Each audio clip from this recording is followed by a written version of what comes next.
Hey guys, আমি এখন আছি বাঁশবেড়িয়া। আর আজকে আমি যাব হংসেশ্বরী কালী মন্দির, যেটা স্টেশন থেকে যেতে লাগবে মাত্র 10 মিনিট। আর আমি এলাম হচ্ছে ডানকুনি থেকে বালি হল। বালি হল থেকে হেঁটে আসলাম বালি স্টেশন। আর বালি থেকে ধরলাম কাটোয়া লোকাল, আর আমি নামলাম বাঁশবেড়িয়াতে। আর আমার আসতে মোটামুটি সময় লাগলো এখানে 1 ঘন্টা 20 মিনিট। তো চলো বন্ধুরা, এবার স্টেশনের বাইরে বেরিয়ে টোটো ধরা যাক মা হংসেশ্বরী কালী মন্দিরে যাবার জন্য।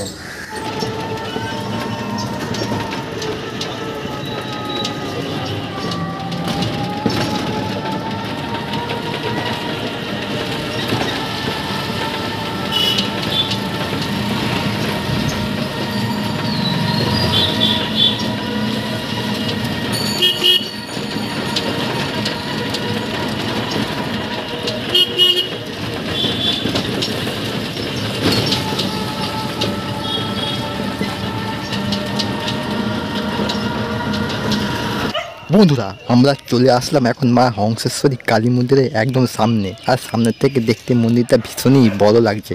তো চলো এবার মন্দিরের ভেতরে প্রবেশ করা যাক।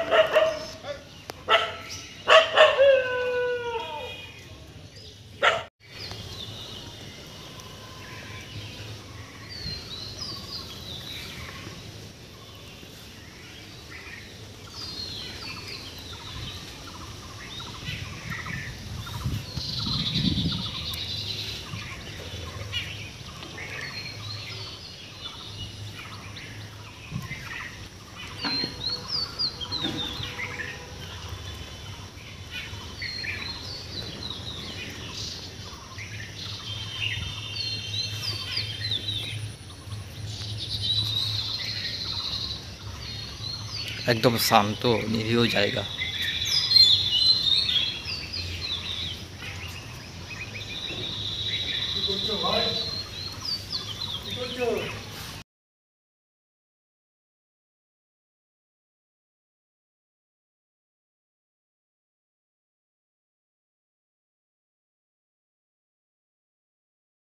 তো বন্ধুরা, কেমন লাগলো তোমাদের বাঁশবেড়িয়ার বিখ্যাত মা হংসেশ্বরী কালী মন্দির?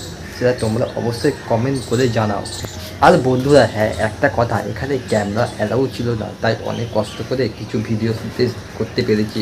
তো নেক্সট টাইম কোথায় জার্নি করবো সেটা তোমরা অবশ্যই কমেন্ট করে জানাও। তো দেখা হচ্ছে আপনাদের সাথে আরও নতুন একটা ভিডিওর সাথে। ততক্ষণের জন্য বাই, রাখলাম বাঁশবেড়িয়া।